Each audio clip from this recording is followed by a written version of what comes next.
जय बद्री केदारनाथ दोस्तों, बहुत बहुत स्वागत है आपका मेरे एक और यूट्यूब वीडियो पे। तो दोस्तों, जिसका डर था और जो इनएविटेबल था वो आज हो गया है।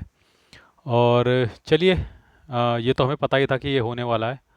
सबसे पहले शुरू करते हैं निफ्टी इंडिसेस के। तो निफ्टी 50 जो है लगभग 5% डाउन है, 1000 पॉइंट डाउन। मुझे ये नहीं पता था कि निफ्टी 1000 पॉइंट डाउन चला जाएगा। मुझे ऐसा लग रहा था कि निफ्टी 500-600 पॉइंट डाउन जाएगा, जो हम 23,000 के आसपास है, तो 22,500 तक आएंगे। लेकिन निफ्टी ने बहुत ज़बरदस्त छलांग मारी है नीचे की तरफ। और निफ्टी नेक्स्ट 50 जो है वो भी 4.5% डाउन है।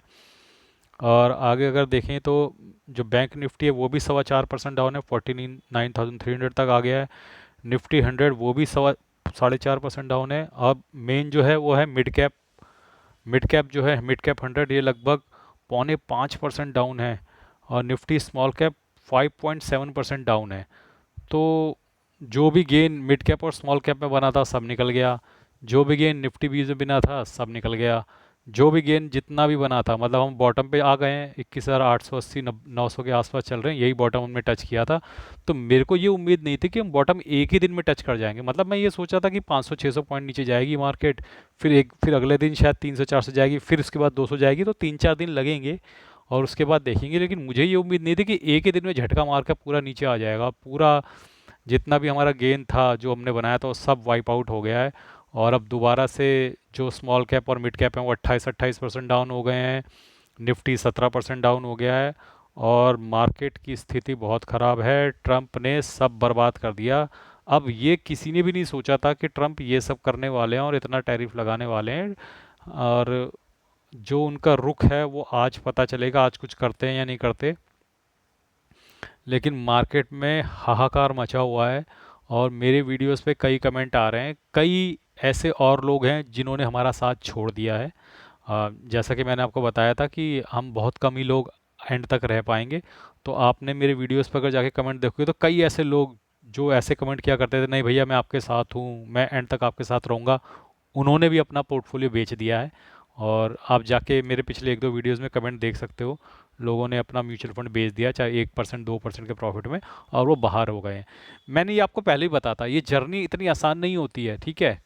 अगर करोड़पति बनना है, ऐसे तो हर कोई करोड़पति बन जाता अगर इतना आसान होता। तो बीच का जो ये पेन है ये बहुत ही डेडली पेन होता है और लोग बर्दाश्त नहीं कर पाते। उनके माइंड इतने स्ट्रांग होते ही नहीं है कि वो टिक पाए मार्केट में। अब हम वैसे ही हम, आई थिंक, अगर हम 5 हिस्से करें तो उनसे से हम 1/5 ही बचे थे, 4/5 बाहर हो गए थे। अब उसमें से भी हम शायद आधे ही बचेंगे इस फॉल के बाद।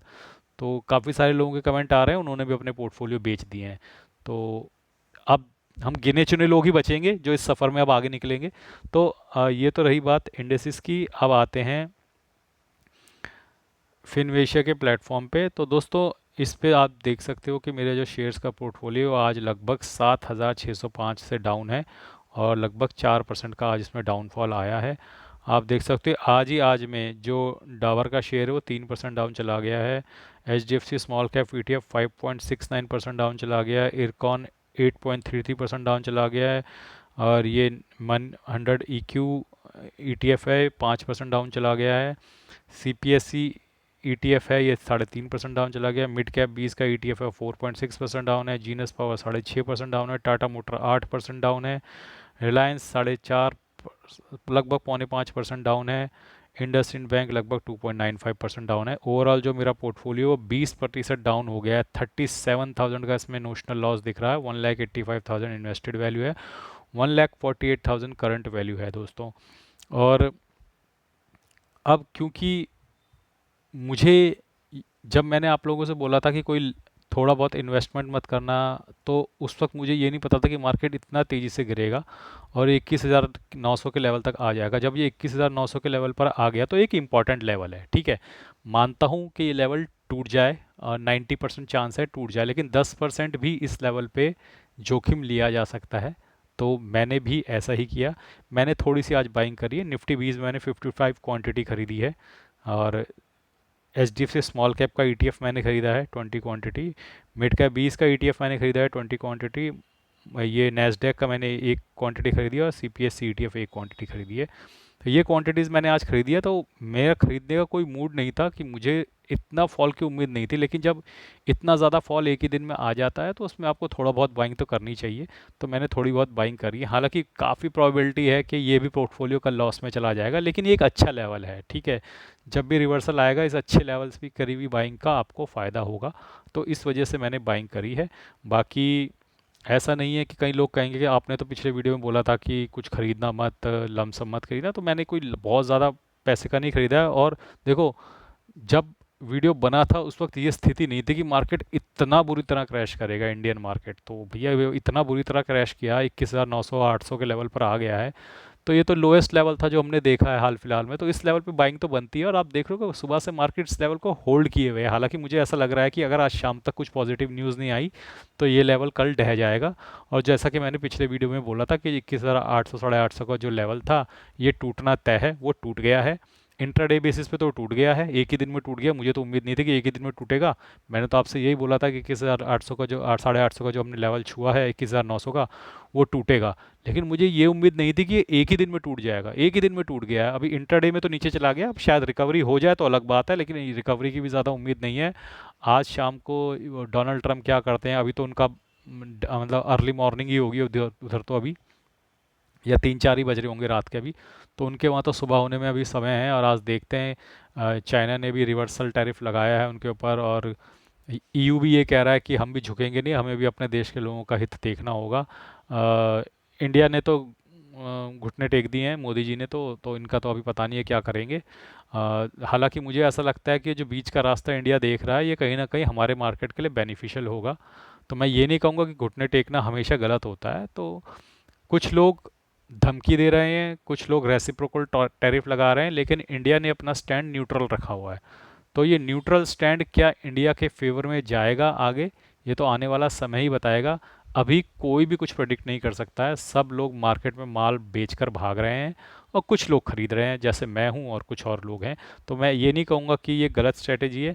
अब आपको अपने फाइनेंशियल एडवाइज़र और अपनी बुद्धि से काम करना है। अगर आपको लगता है कि 21,800 900 का जो लेवल है एक अच्छा लेवल है, तो आप यहाँ पे बाइंग कर सकते हैं।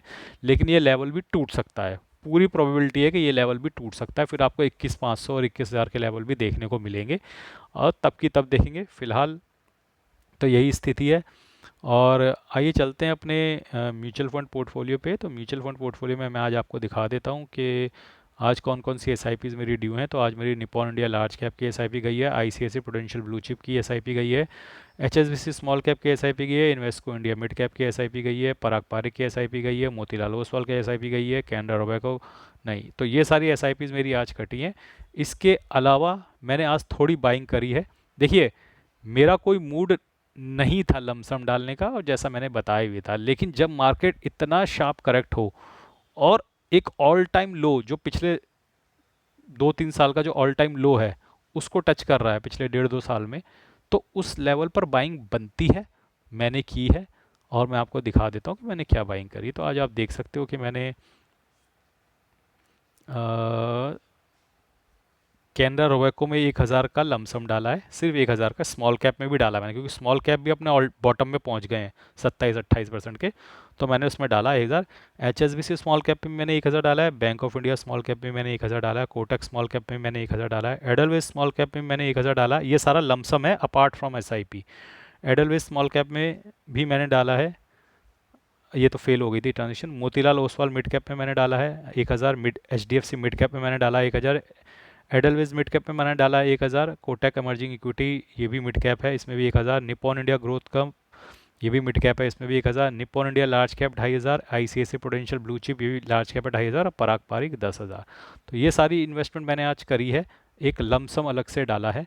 और उसकी वजह यही है दोस्तों कि एक इम्पॉर्टेंट लेवल है, ठीक है। इम्पॉर्टेंट लेवल को हमेशा रिस्पेक्ट करना चाहिए, और मैंने उस इम्पॉर्टेंट लेवल को रिस्पेक्ट किया है।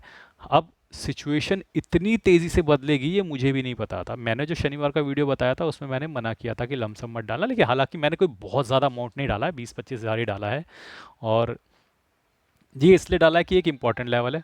मुझे ये भी पता है कि 90% चांस है कि ये लेवल टूट जाएगा और ये पोर्टफोलियो भी थोड़ा नुकसान में चला जाएगा, लेकिन जब रिकवरी होगी तो 21,900 के लेवल पे की हुई बाइंग, 21,800 लेवल पे की हुई बाइंग कहीं ना कहीं मुझे आगे जाके बहुत गेन देगी। तो मैं भविष्य का सोचकर आज उसमें थोड़ा लमसम किया है, बहुत ज़्यादा नहीं किया है। मेरे पास जितना भी कैश अवेलेबल था उसमें से 20-25 हज़ार का ही मैंने लमसम किया है इस वक्त। और बाकी अपनी नॉर्मल एस आई पी चल रही हैं, जो चल रही हैं उसको छेड़खानी नहीं करिए, थोड़ा सा एडिशनल इधर पे किया है। तो अब कई लोग सेक्शन में आके ये बोलेंगे भैया आपने तो बोला था लमसम बिल्कुल मत करना। यार देखो, सिचुएशन जब इतनी तेज़ी से बदलेगी तो फिर अपने थॉट प्रोसेस को भी बदलना पड़ेगा। हालांकि मैंने अपने कैपिटल का बहुत कम हिस्सा ही किया है, और आप चाहो तो आप भी कर सकते हो, और आपको बहुत मौके मिलेंगे। ये मुझे नहीं लग रहा कि टैरिफ वॉर आज ही ख़त्म होने वाली है, कल शायद इससे भी लोअर लेवल पे आपको मौके मिलेंगे, फिर उसके 21,500 पे भी मिलेंगे, 21,000 पे भी मिलेंगे। तो वहाँ पर भी आप डाल सकते हो। और अगर कैपिटल नहीं बचा है तो अपना एसआईपी चालू रहने दो, ठीक है। इसमें बेस्ट तरीका तो एसआईपी है, क्योंकि ये मार्केट अगर ये टैरिफ वॉर लंबा खिंच जाता है तो ये मार्केट रिकवर भी नहीं होने वाली इतनी जल्दी, ठीक है, इसमें समय भी लगेगा। तो I think SIP still is the best. मैंने भी एसआईपी लगा रखी है, क्योंकि मार्केट की वॉलेटिलिटी को कैप्चर करना, पकड़ पाना अब किसी के बस में नहीं है। हाँ, लेकिन जब जब इंपॉर्टेंट लेवल आएंगे, जैसे 21,900 का इंपॉर्टेंट लेवल आया मैंने डाल दिया, 21,500 आएगा थोड़ा इंपॉर्टेंट लेवल, मैं थोड़ा सा वहाँ डाल दूंगा, 21,000 आ गया तो मैं थोड़ा वहाँ डाल दूंगा। तो इंपॉर्टेंट लेवल को रिस्पेक्ट देनी है, लेकिन ऐसा नहीं है कि आंख बंद करके अंधाधुन लमसम डाल देना है। और अगर पैसे नहीं बचे हैं, मेरे पास भी कुछ खास ज़्यादा नहीं बचे हैं, तो अपनी एसआईपी चलने दो, एसआईपी चलती रहेगी। और होपफुली हम इस पेनफुल पीरियड से जल्दी पार करेंगे। हालांकि अब ट्रंप इस पेनफुल पीरियड को कितना लंबा करेंगे, कितना गहरा करेंगे, ये तो वही बता सकते हैं। म्यूचुअल फंड पोर्टफोलियो में फ़िलहाल कोई अपडेट नहीं है, क्योंकि पिछले 2 दिन से तो छुट्टी थी।